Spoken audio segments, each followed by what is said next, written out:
All right. Welcome back. We're still reading Tragedy and Hope.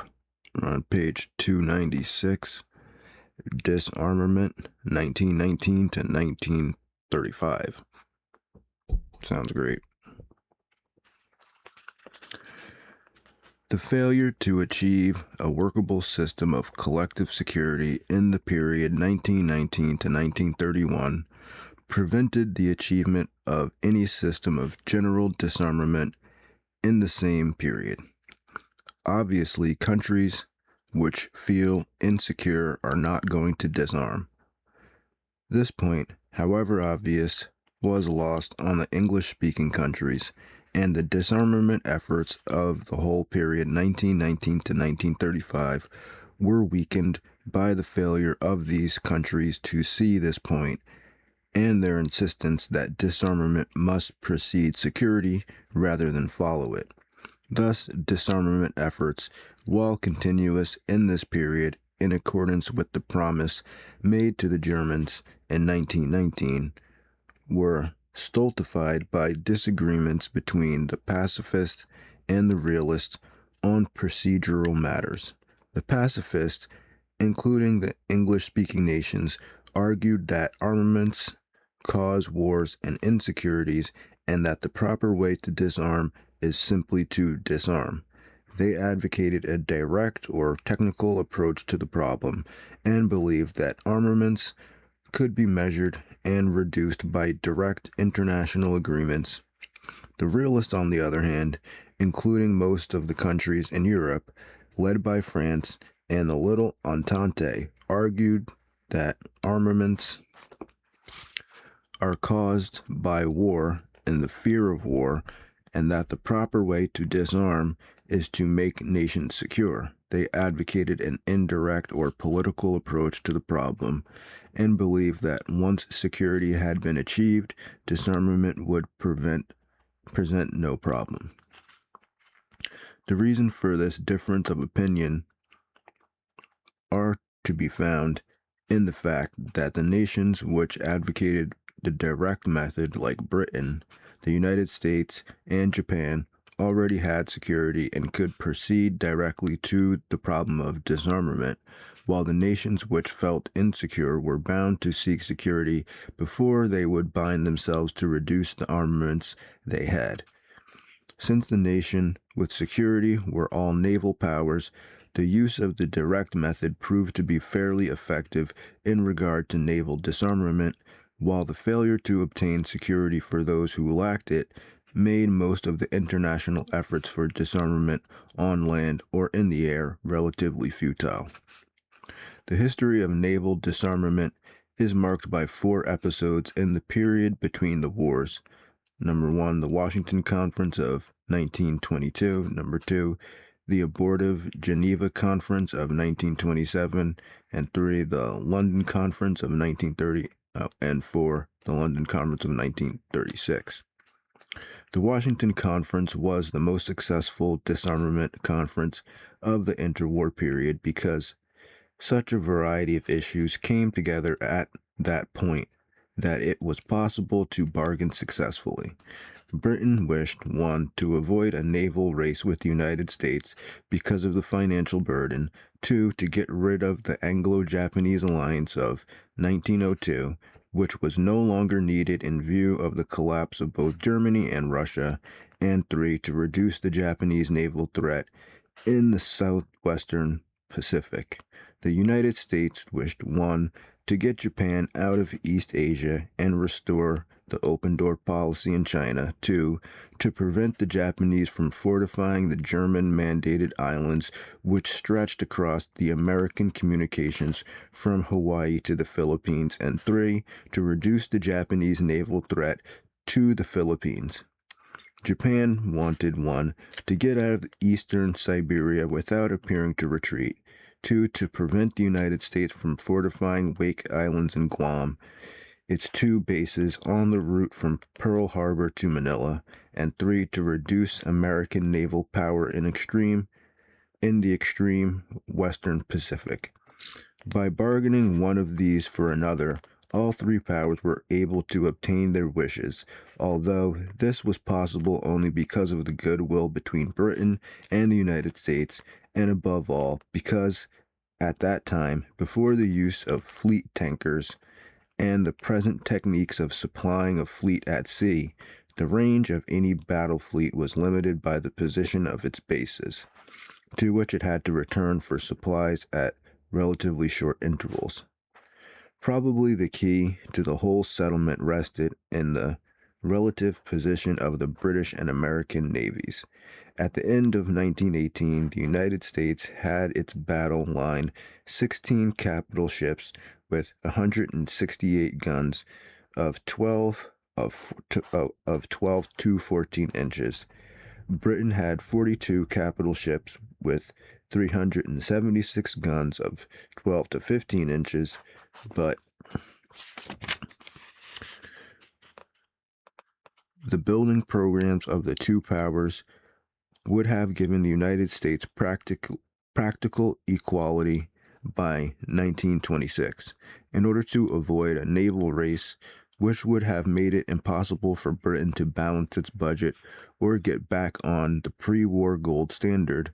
The country that gave the United States equality in capital ships with 15 each, while Japan was given 60% as much, or 9 capital ships.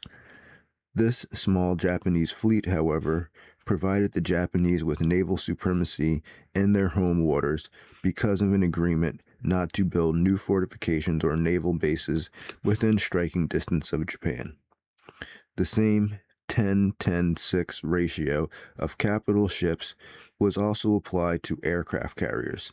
France and Italy were brought into the agreements by granting them 1/3 as much tonnage as the two greatest naval powers in these two categories of vessels. The two categories themselves were strictly defined and thus limited. Capital ships were combat vessels from 10,000 to 35,000 tons displacement with guns of not over 16 inches, while carriers were to be limited to 27,000 tons each with guns of no more than 6 inches. The five great naval powers were to have capital ships and carriers as follows. So then they just have a chart on page 298 of all what he just said, basically. These limits were to be achieved by 1931. This required that 76 capital ships, built or projected, be scrapped by that date. Of these, the United States scrapped 15 built and 13 building, or 28. The British Empire scrapped 20 built and 4 building, or 24, and Japan scrapped 10 built and 14 building, or 24.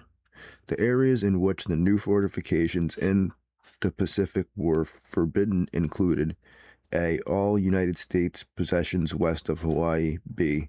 All British possessions east of the 110th east longitude except Canada, New Zealand, and Australia.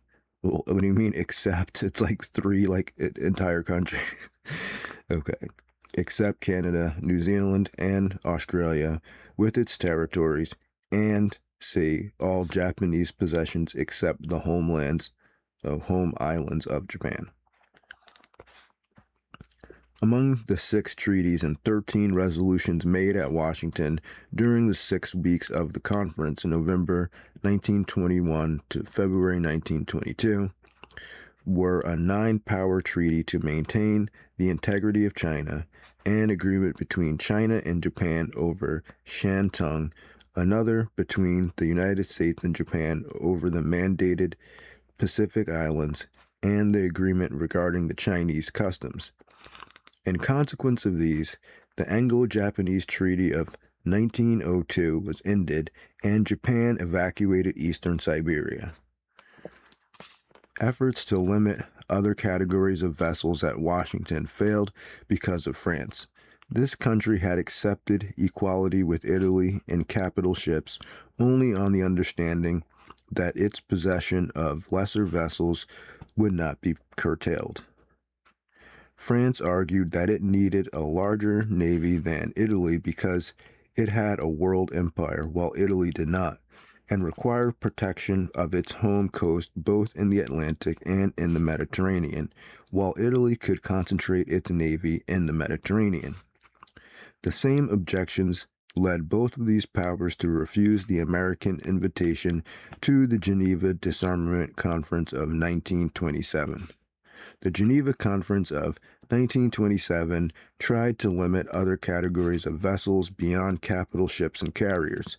It failed because of a violent dispute between Britain and the United States regarding cruisers. The United States, with few offshore bases and a high seas navy, wanted heavy cruisers of about 10,000 tons each, carrying 8-inch guns. The British, with many scattered naval bases, wanted many light cruisers of 7,500 tons with 6-inch guns, and were eager to limit heavy cruisers in order to increase the naval importance of their millions tons of fast merchant ships, which could be armed with 6-inch guns in an emergency.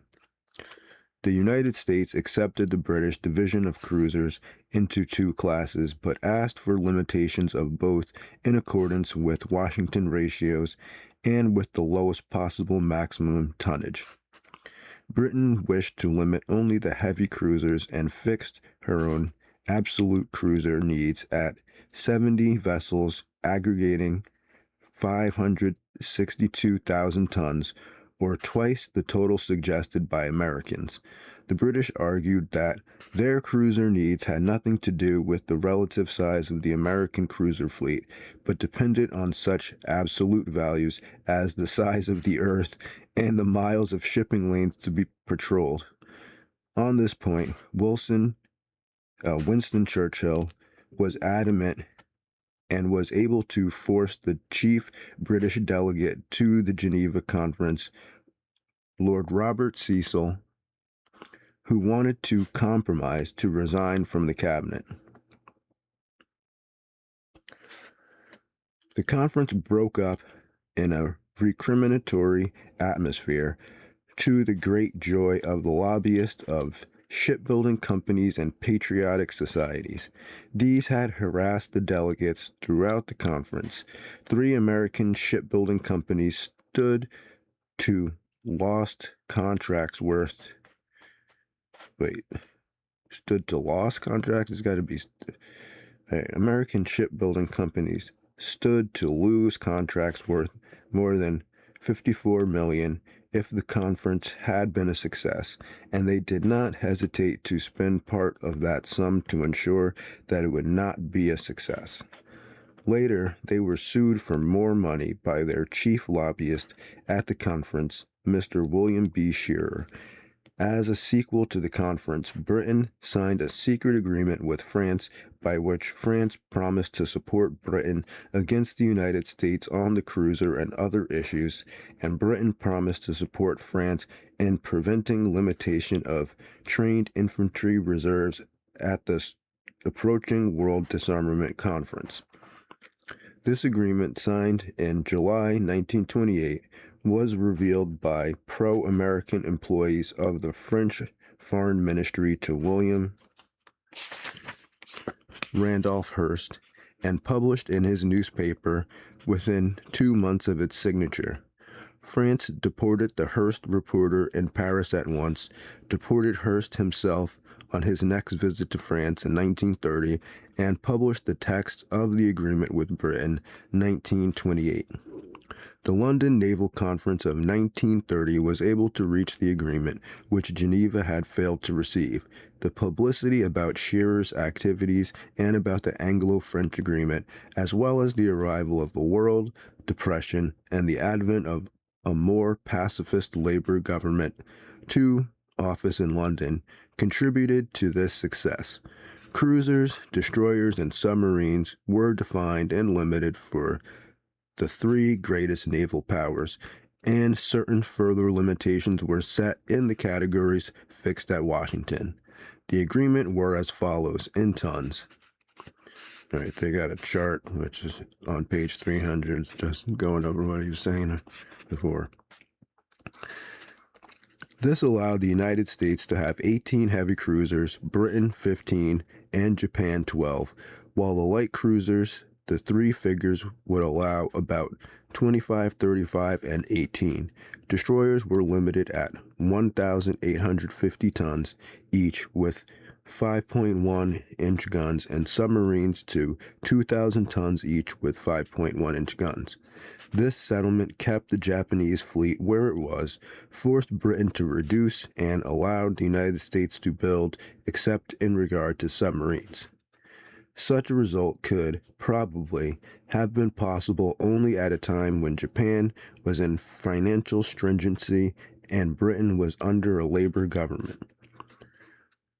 This treaty left unsolved the rivalry in the Mediterranean between Italy and France. Mussolini demanded that Italy have naval equality with France, although his financial straits made it necessary to limit the Italian navy. The claim to equality on such a small basis could not be accepted by France in the view that the fact that it had two seacoasts, a worldwide empire, and Germany's new 10,000-ton pocket battleships to consider. The Italian demands were purely theoretical, as both powers, for motives of economy, were under treaty limits and making no efforts to catch up. France was willing to concede Italian equality in the Mediterranean only if it could get some kind of British support against the German Navy in the North Sea, or could get a general non-aggression agreement in the Mediterranean. These were rejected by Britain. However, Britain succeeded in getting a French-Italian naval agreement as a supplement to the London Agreement, March 1931. By this agreement, Italy accepted a total strength of 428,000 tons, while France had a strength of 585,000 tons, the French fleet being less modern than the Italian. This agreement broke down at the last moment because of the Austro-German Customs Union and Germany's appropriation for a second pocket battleship, March 1931. No evil effects emerged from the breakdown, for both sides continued to act as if it were in force. The London Naval Conference of 1936 was of no significance. In 1931, the Japanese invasion of Manchuria violated the nine-powered Pacific Treaty of 1922. In 1933, the United States, which had fallen considerably below the level provided in the Washington Agreement of 1922, authorized the construction of 132 vessels to bring its navy to treaty level by 1942. In 1934, Mussolini decided to abandon orthodox financial policies and announced a building program to carry the Italian fleet to treaty level by 1939. This decision was justified by a recent French decision to build two battle cruisers to cope with Germany's three pocket battleships. All these actions were within treaty limitations. In December 1934, however, Japan announced its refusal to renew the existing treaties when they expired in 1936. The Naval Conference called for that date met in a most unfavorable atmosphere. On June 18, 1935, Britain had signed a bilateral agreement with Hitler which allowed Germany to build a navy up to 35% of Britain's naval strength in each class and up to 100% in submarines. This was a terrible blow to France, which was limited to 33% of the British Navy in capital ships and carriers, and had to distribute this lesser fleet on two coasts to deal with Italy as well as Germany, as well as around the world to protect the French colonial empire.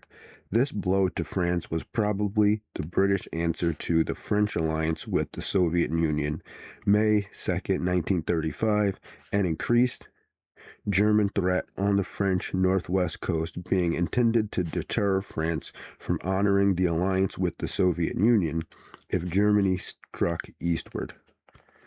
Thus, France was once again reduced to dependence on Germany. Germany took advantage of this situation to launch 21 submarines by October 1935 and 2 battleships in 1936. Under these conditions, the Naval Conference at London in 1936 achieved nothing of importance. Japan and Italy refused to sign.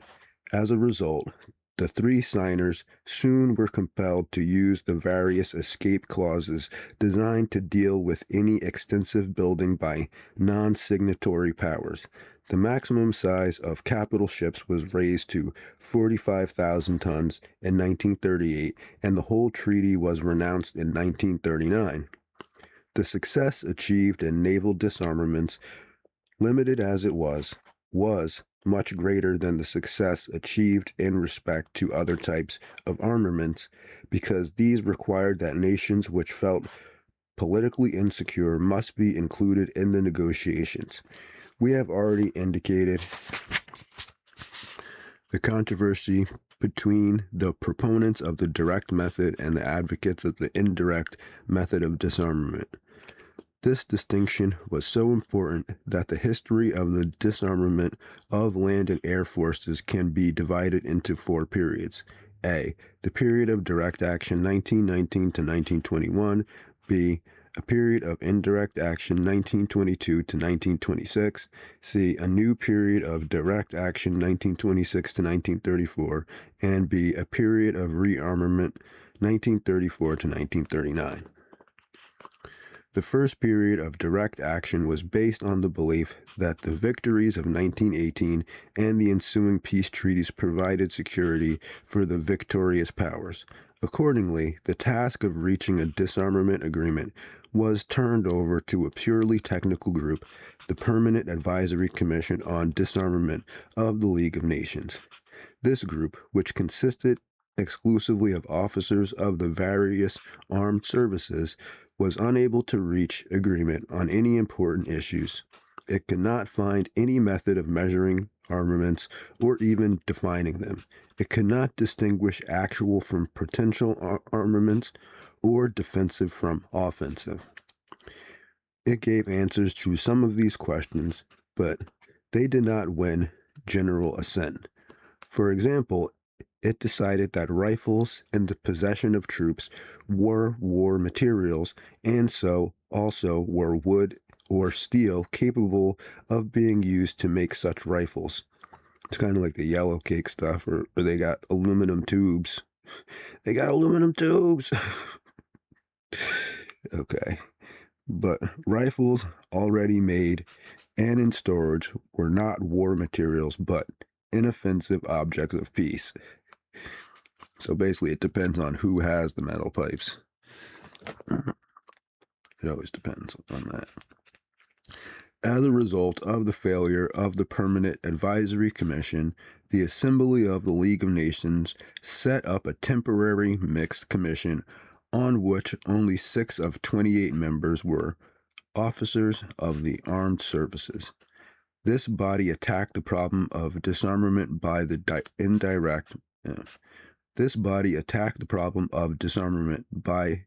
indirect method, seeking to achieve security before asking anyone to disarm.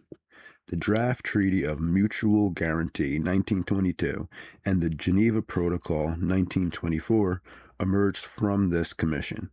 Both of these were, as we have said, vetoed by Britain, so that the disarmament portions of the negotiations were never reached. The achievement of the Locarno Pacts, however, provided, in the minds of many, the necessary security to allow a return to the direct method. Accordingly, a preparatory commission to the World Disarmament Conference was set up in 1926 to make a draft agreement which was to be completed at a World Disarmament Conference meeting at Geneva in 1932. The Preparatory Commission had delegates from all the important countries of the world, including the defeated powers and the chief non-members of the League. It held 6 sessions over 3 years and drew up 3 drafts. In general, it encountered the same difficulties as the Permanent Advisory Committee. This latter group, acting as a subcommittee of the Preparatory Commission, used up 3,750,000 sheets of paper in less than 6 months, but still was not able to find answers to the same questions which had baffled it earlier. The chief problems arose from political disputes, chiefly between Britain and France. These 2 countries produced separate drafts which diverged on almost every point. The French wanted war potential counted, but wanted trained reserves of men excluded from limitation. The British wanted war potential excluded, but wanted to count trained reserves. The French wanted supervision by a permanent committee to enforce fulfillment of any agreement, while the Anglo-Americans refused all supervision. Eventually, a draft was prepared by including all divergences in parallel columns. The Preparatory Commission lost more than 1 full session in denouncing the armaments suggestions of Litvinov, a Soviet representative. His first draft, providing for immediate and complete disarmament of every country, was denounced by all. A substitute draft, providing that the most heavily armed states would disarm by 50%, the less heavily armed by 33%, and the lightly armed by 25%, and the disarmed by 0%, with all tanks, airplanes, gas, and heavy artillery completely prohibited, was also rejected without discussion, and Litvinov was beseeched by the chairman of the commission to show a more constructive spirit in the future. After an impressive display of such constructive spirit by other countries, a draft convention was drawn up and accepted by a vote, which found only Germany and the Soviet Union in the negative. December 1930. The World Disarmament Conference, which considered this draft, was in preparation for 6 years, 1926 to 1932, and sorry.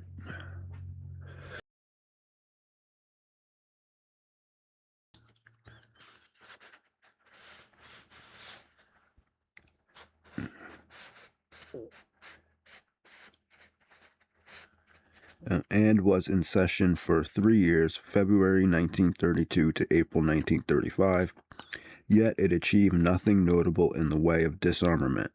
It was supported by a tremendous wave of public opinion, but the attitudes of the various governments were becoming steadily less favorable. The Japanese were already attacking China. The French and Germans were deadlocked in a violent controversy, the former insisting on security and the latter on arms equality, and the world depression was growing steadily worse, with several governments coming to believe that only a policy of government spending, including spending on arms, could provide the purchasing power needed for economic revival. Once again, the French desire for an international police force was rebuffed, although supported by 17 states.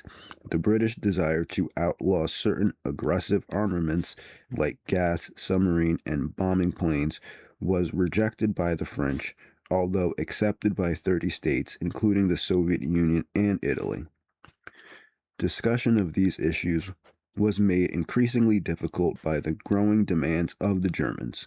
When Hitler came to office in January 1933, he demanded immediate equality with France, at least in defensive arms.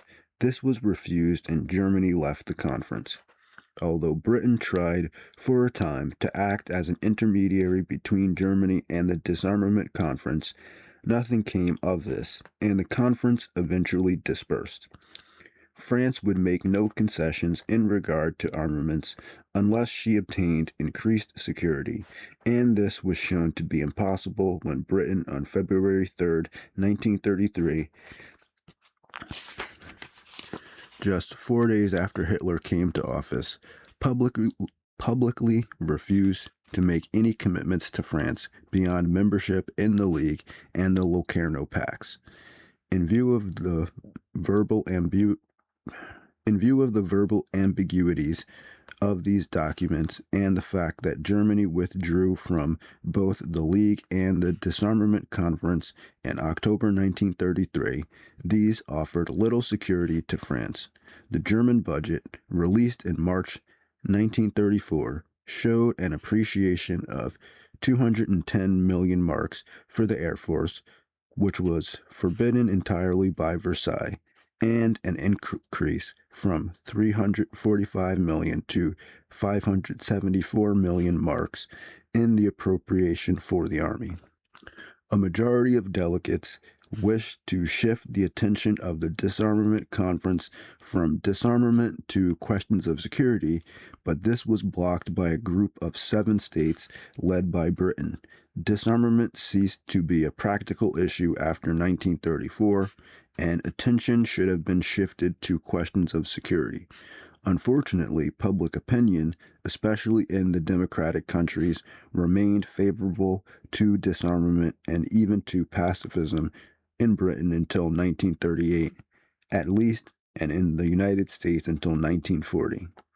This gave the aggressor countries like Japan, Italy, and Germany an advantage out of all proportion to their real strength.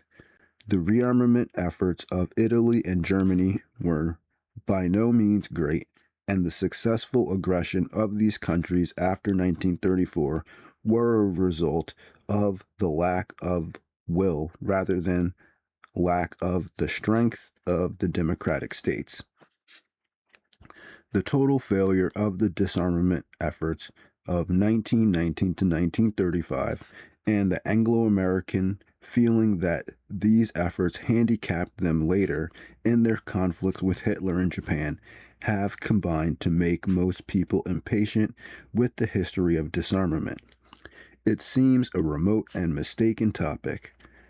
That may well be. Nevertheless, it has profound lessons today, especially on the relationship among the military, economic, political, and psychological aspects of our lives. It is perfectly clear today that the French and their allies, especially Czechoslovakia, were correct in their insistence that security must precede disarmament and that disarmament agreements must be enforced by inspection rather than by good faith. That France was correct in these matters, as well as in its insistence that the forces of aggression were still alive in Germany, although lying low, is now admitted by all and supported by all the evidence. Moreover, the Anglo-Americans adopted French emphasis on the priority of security and the need for inspection in their own disarmament discussions with the Soviet Union in the early 60s. The French idea that political questions, including military, are more fundamental than economic considerations is now also accepted, even in the United States, which opposed most vigorously in the 1920s and early 1930s. The fact that the secure states could have made errors such as these in that earlier period reveals much about the nature of human thinking, especially its proclivity to regard necessities as unimportant when they are present, like oxygen, food, or security, but to think of nothing else when they are lacking. Closely related to all this, and another example of the blindness of experts, even in their own areas, is the disastrous influence which economic and especially financial considerations played in security, especially rearmament, in the long armistice of 1919 to 1935. This had a double aspect. On the one hand, balanced budgets were given priority over armaments. On the other hand, once it was recognized that security was in acute danger, financial considerations were ruthlessly subordinated to rearmament, giving to an economic boom which showed clearly what might have been achieved earlier if financial consideration had been subordinated to the world's economic and social needs earlier. Such action would have provided prosperity and rising standards of living, which might have made rearming unnecessary. Was that a sentence or a paragraph? I can't figure this out.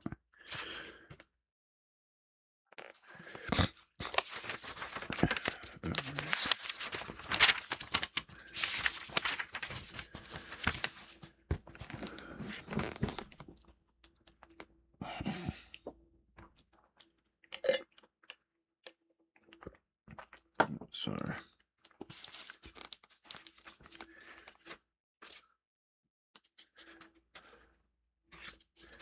Okay.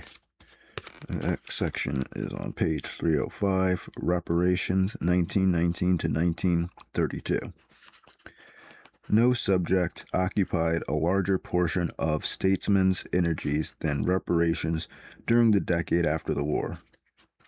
For this reason, and because of the impact which reparations had on other issues such as financial or economic recovery and international amity, the history of reparations demands a certain portion of our attention. This history can be divided into 6 stages as follows.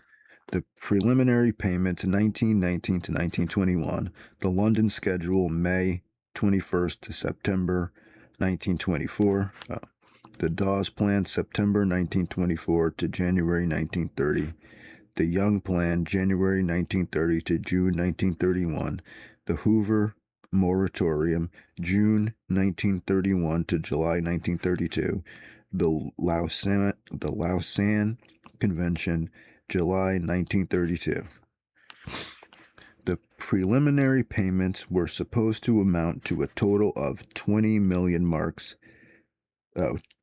20,000 million marks by May 1921, although the Entente powers contended that only about 8,000 million of this had been paid and sent. Germany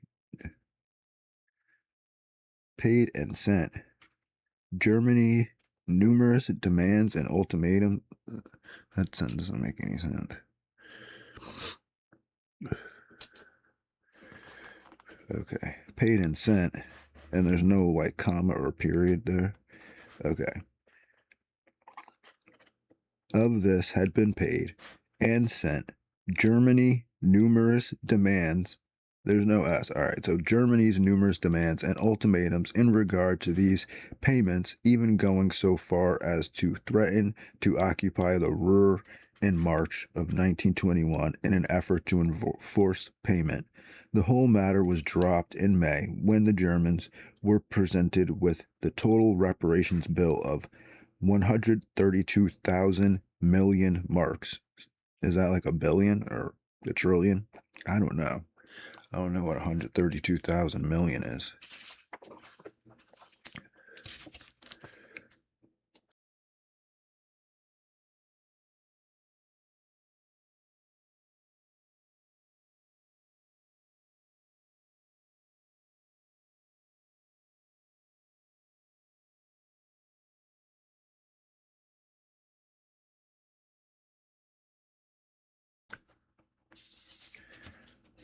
Under pressure of another ultimatum, Germany accepted this bill and gave the victors bonds of indebtedness to this amount. Of these, 82 billion were set aside and forgotten. Germany was to pay on the other 50 billion at a rate of 2.5 billion a year in interest, and I guess it's 8.5 billion a year to reduce the total debt. It's kind of like rubbed off a little bit. All right.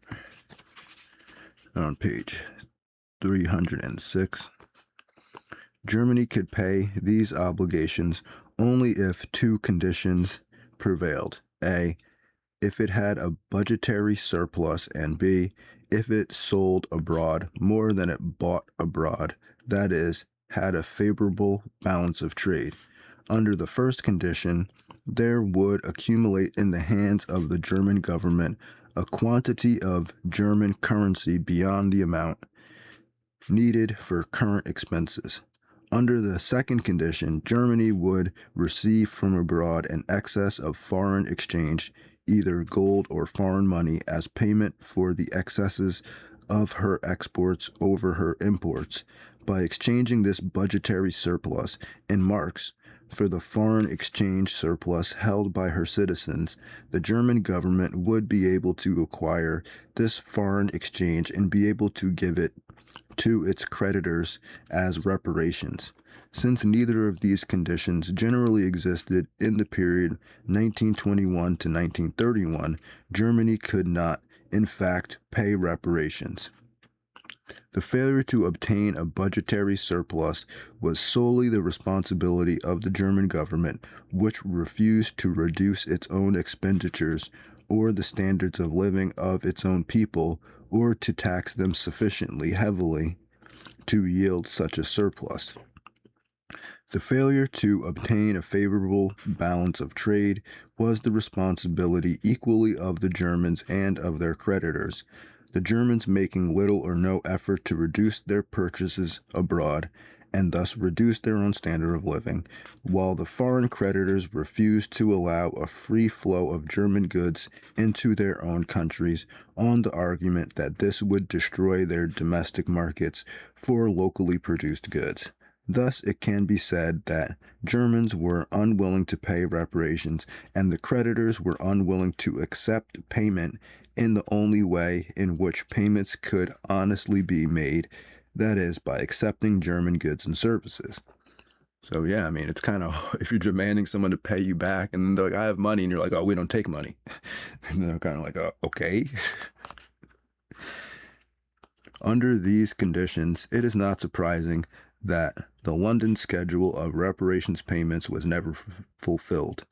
This failure was regarded by Britain as proof of Germany's inability to pay, but was regarded by France as proof of Germany's unwillingness to pay. Oh, I see. Both were correct, but the Anglo-Americans, who refused to allow France to use the duress necessary to overcome German unwillingness to pay, also refused to accept German goods at the amount necessary to overcome German inability to pay. As early as 1921, Britain, for example, placed a 26% tax on all imports from Germany, that Germany could have paid in real goods and services if the creditors had been willing to accept such goods and services, can be seen in the fact that the real per capita income of the German people was about 1/6 higher in the middle of the 1920s than it had been in the very prosperous year of 1913. Instead of taxing and retrenching, the German government permitted an unbalanced budget to continue year after year, making up the deficits by borrowing from the Reichsbank. The result was an acute inflation. This inflation was not forced on the Germans by the need to pay reparations as they claimed at the time, but by the method they took to pay reparations, or more accurately, to avoid payment. The inflation was not injurious to the influential groups in German society, although it was generally ruinous to the middle classes and thus encouraged the extremist elements. Those groups whose property was in real wealth, either in land or in industrial plant, were benefited by the inflation, which increased the value of their properties and wiped away their debts, chiefly mortgages and industrial bonds. The German mark, which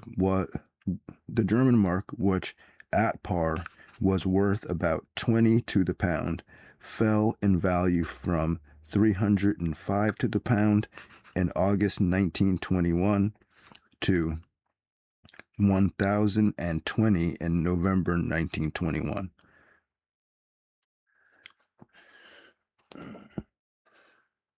From that point, it dropped to 80,000 to the pound in January 1923 to 20 million to the pound in August 1923 and to 20 billion to the pound in December 1923. Wow. In July 1922, Germany demanded a moratorium on all cash payments of reparations for the next 30 months. Although the British were willing to yield at least part of this, the French under Poincaré pointed out that the Germans had, as yet, made no real effort to pay, and that the moratorium would be acceptable to France only if it were accompanied by productive guarantees. This meant that the creditors should take possession of various forests, mines, and factories of Western Germany, as well as the German customs, to obtain incomes which could be applied to reparations. On January 9, 1923, the Reparations Commission voted 3-1, with Britain opposing France, Belgium, and Italy, that Germany was in default of her payments. Armed forces of the three nations began to occupy the Ruhr 2 days later. Britain denounced this act as illegal, although it had threatened the same thing on less valid grounds in 1921. Germany declared a general strike in the area, ceased all reparations payments, and adopted a program of passive resistance, the government supporting the strikers by printing more paper money. The area occupied was no more than 60 miles long by 30 miles wide, but contained 10% of Germany's population and produced 80% of Germany's coal, iron, and steel, and 70% of her freight traffic. Its railway system, operated by 170,000 persons, was the most complex in the world. The occupation forces tried to run this system with only 12,500 troops and 1,380 cooperating Germans. The non-cooperating Germans tried to prevent this, not hesitating to use murder for the purpose. Under these conditions, it is a miracle that the output of the area was brought up to one-third its capacity by the end of 1923. German reprisals and Allied countermeasures resulted in about 400 killed and over 2,100 wounded, most of the casualties, 300 and 2,000 respectively, being inflicted by Germans on Germans. In addition, almost 150,000 Germans were deported from the area.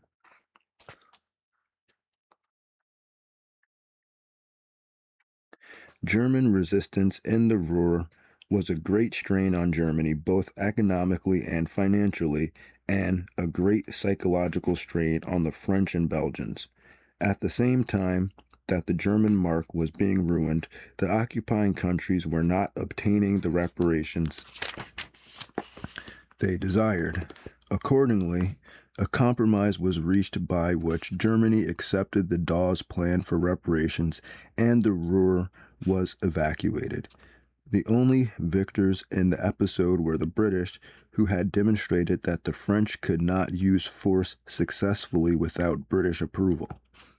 The Dawes Plan, which was largely a J.P. Morgan production, was drawn up by an international committee of financial experts presided over by American banker Charles G. Dawes. It was concerned only with Germany's ability to pay and decided that this would reach the rate of 2.5 billion marks a year after 4 years of reconstruction. During the first 4 years, Germany would be given a loan of 800 million and would pay a total of 5.17 billion marks in reparations. This plan did not supersede the German reparations obligation as established in 1921, and the difference between the Dawes payments and the payments due on the London schedule were added to the total reparations debt. Thus, Germany paid reparations for 5 years under the Dawes Plan, 1924 to 1929, and owed more at the end than it had owed at the beginning. The Dawes Plan also established guarantees for reparations payments, setting aside various sources of income within Germany to provide funds and shifting the responsibility for changing these funds from marks into foreign exchange from the German government to an agent general for reparations payments who received marks within Germany. These marks were transferred into foreign exchange only when there was a plentiful supply of such exchange within the German foreign exchange market. This meant that the value of the German mark in the foreign exchange market was artificially protected, almost as if Germany had exchange control, since every time the value of the mark tended to fall, the agent general stopped selling marks. This allowed Germany to begin a career of wild financial extravagance without suffering the consequences which would have resulted under a system of free international exchange. Superficially, Germany was able to borrow abroad beyond her ability to pay, without the normal slump in the value of the mark which would have stopped such loans under normal circumstances. It is worthy of note that this system was set up by the international bankers and that the subsequent lending of other people's money to Germany was very profitable to these bankers. Using these American loans, Germany's industry was largely re-equipped with the most advanced technical facilities, and almost every German municipality was provided with a post office, a swimming pool, sports facilities, and other non-productive equipment. With these American loans, Germany was able to rebuild her industrial system to make it the second best in the world by a wide margin to keep up her prosperity and her standard of living in spite of the defeat and reparations, and to pay reparations without either a balanced budget or a favorable balance of trade. By these loans, Germany's creditors were able to pay their war debts to England and to the United States without sending goods or services. Foreign exchange went to Germany as loans, back to Italy, Belgium, France, and Britain as reparations, and then finally back to the United States as payments on war debts. The only things wrong with the systems were A, that it would collapse as soon as the United States ceased to lend, and B, in the meantime, debts were merely being shifted from one account to another, and no one was really getting any nearer to solvency. In the period 1924 to 1931, Germany paid 10.5 billion marks in reparations but borrowed abroad a total of 18.6 billion marks. Nothing was settled by all this, but the international bankers sat in heaven under a rain of fees and commissions. The Dawes Plan was replaced by the Young Plan at the beginning of 1930 for a variety of reasons. It was recognized that the Dawes Plan was only a temporary expedient, that Germany's total reparations obligations was increasing even as she paid billions of marks.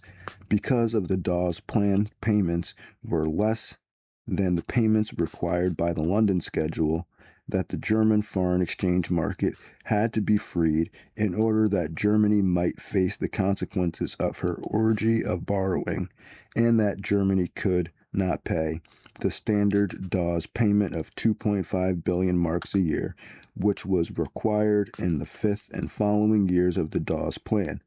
In addition, France, which had been forced to pay for the reconstruction of her devastated areas in the period of 1919 to 1926, could not afford to wait for a generation or more for Germany to repay the cost of this reconstruction through reparations payments.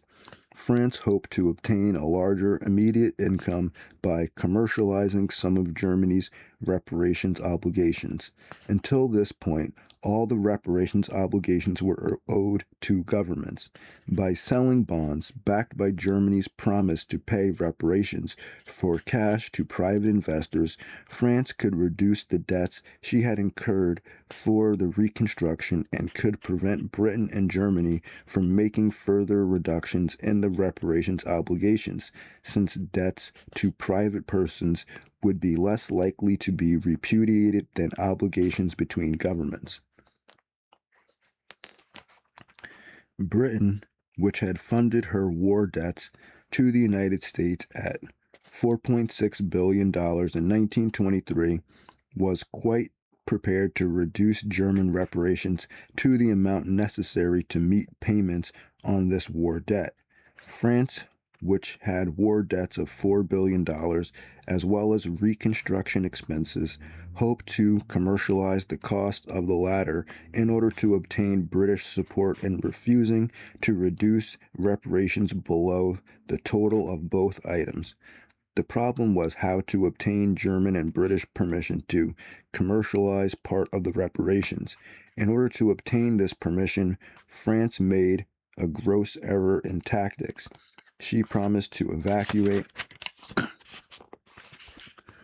all of the Rhineland in 1930, 5 years before the date fixed in the Treaty of Versailles, in return for permission to commercialize part of the reparations payments.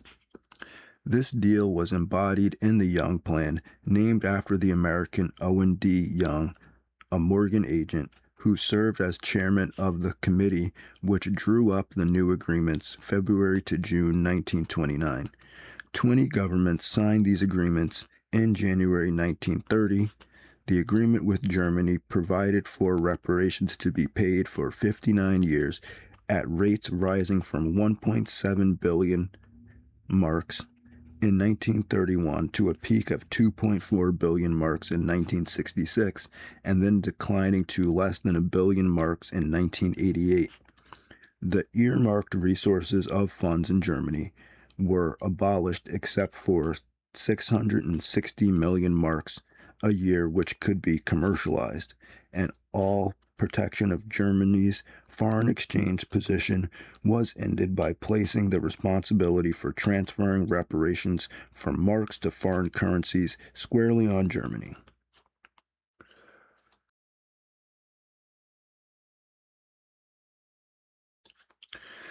To assist in this task, a new private bank called the Bank for International Settlements was established in Switzerland at Basel.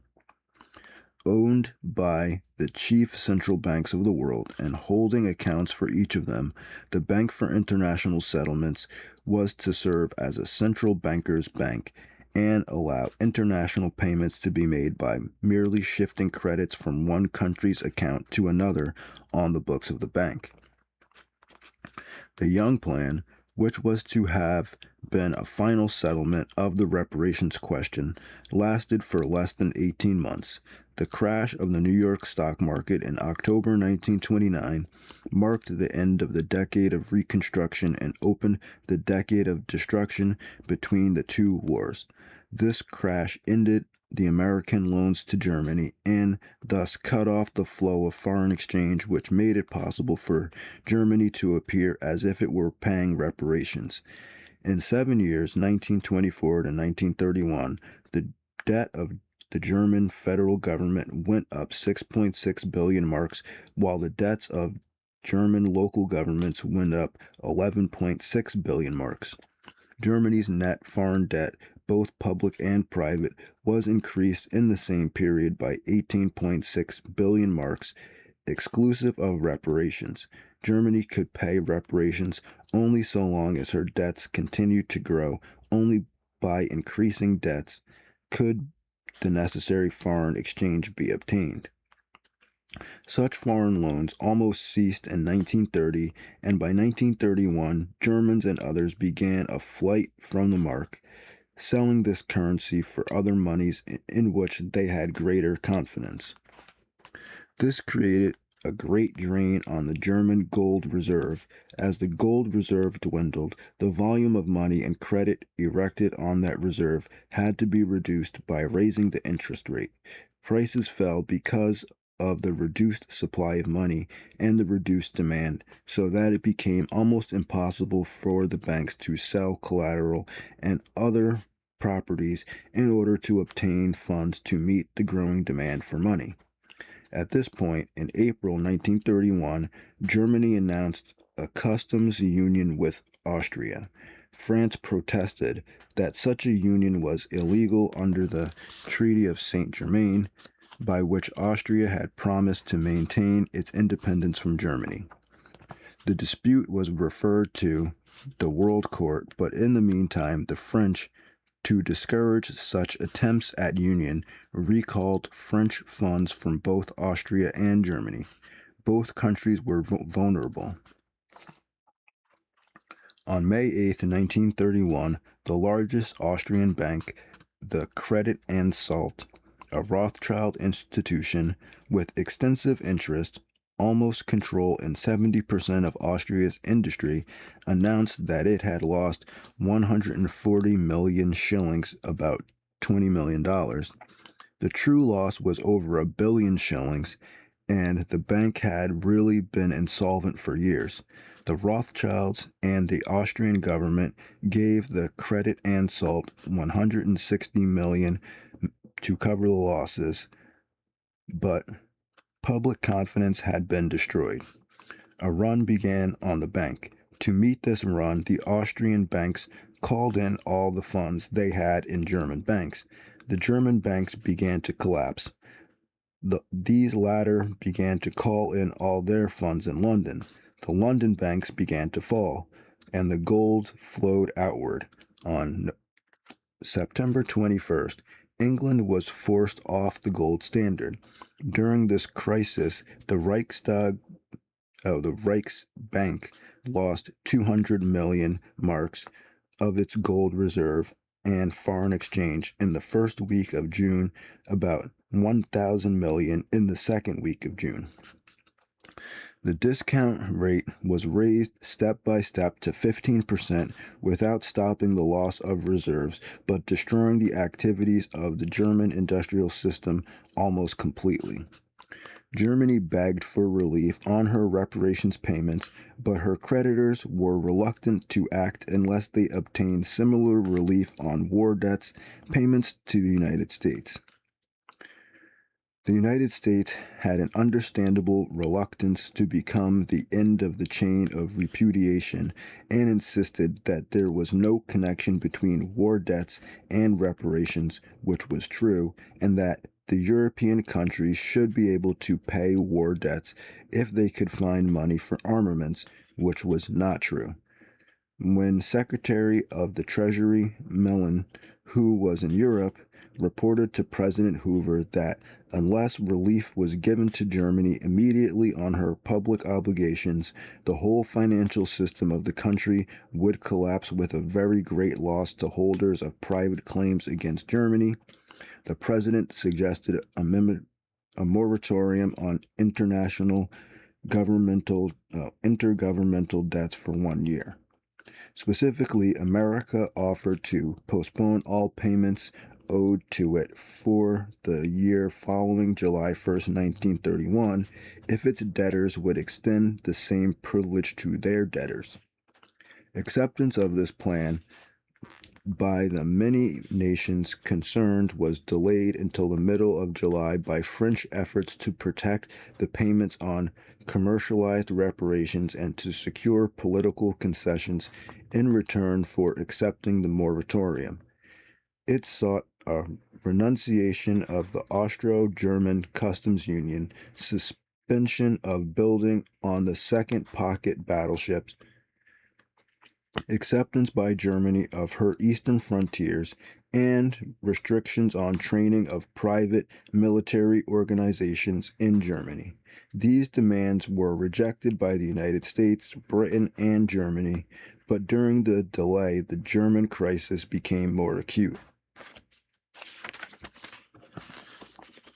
The Reichsbank had its worst run on July 7th. On the following day, the North German Wool Company failed with a loss of 200 million marks. This pulled down the Schroeder Bank with a loss of 24 million marks. The city of Bremen, where its office was, the Darmstadter Bank, one of Germany's big four banks, which lost 20 million in the wool company, except for a credit of 400 million marks from the bank for international settlements and a standstill agreement to renew all short-term debts as they came due. Germany obtained little assistance. Several committees of international bankers discussed the problem, but the crisis became worse and spread to London. By November 31st, all the European powers except France and her supporters were determined to end reparations. At the Lausanne Conference of 1932, German reparations were cut to a total of only 3 billion marks, but the agreement was never ratified because of the refusal of the United States Congress to cut war debts equally drastically. Technically, this meant that the Young Plan was still in force, but no real effort was made to restore it, and in 1933, Hitler repudiated all reparations. By that date, reparations, which had poisoned international relations for so many years, were being swallowed up in other more terrible problems. Before we turn to the background of these other problems, we should say a few words about the question of how much was paid in reparations, or if any reparations were ever paid at all. The question arose because of a dispute regarding the value of the reparations paid before the Dawes Plan of 1924. From 1924 to 1931, the Germans paid about 10.5 billion marks. For the period before 1924, the German estimate of reparations paid is 56,000 billion marks. I don't know what that is. It's 56,000 billion marks. While the Allied estimate is 10,426 billion. Since the German estimate covers everything that could possibly be put in, including the value of the naval vessels they themselves scuttled in 1918, it cannot be accepted. A fair estimate would be about 30 billion marks for the period before 1924, or about 40 billion marks for reparations as a whole. It is sometimes argued that Germans really paid nothing on reparations since they borrowed abroad just as much as they ever paid on reparations, and that these loans were never paid. This is not quite true, since the total of foreign loans was less than 19 billion marks, while the Allies' own estimates of total reparations paid was over 21 billion marks. However, this is quite true that after 1924, Germany borrowed more than it paid in reparations, and thus the real payments on these obligations were all made before 1924. Moreover, the foreign loans which Germany borrowed could never have been made but for the existence of the reparations system. Since these loans greatly strengthened Germany by rebuilding its industrial plant, the burden of reparations as a whole on Germany's economic system was very slight. All right, so that was that section. The next section is Section 7, Finance, Commercial Policy, and Business Activity, 1897 to 1947. Oh my god, that sounds like super exciting. It's going to be the most exciting. Oh, inflation. Yeah. So we can kind of see again there that France was just really nervous about Germany, and Britain was just trying to maintain its naval dominance over shipping lanes and stuff like that. So they had good reason to make Germany look like the bad guy, even though Germany was basically paying out the wazoo for reparations and all types of other taxes, while also being demanded to disarm while being threatened by all these other countries. So you can see why they're kind of like, well, that's not really a good idea. But anyway, we can see again, people were getting pretty pissed off and the economy was going bad. So that's what's leading up to World War II, basically. All right. Hope you enjoyed that part of the book. Thanks for watching if you did. If not, you're not going to hear this. I'm going to get out of here for now, but I'll probably be back later. Until then, peace.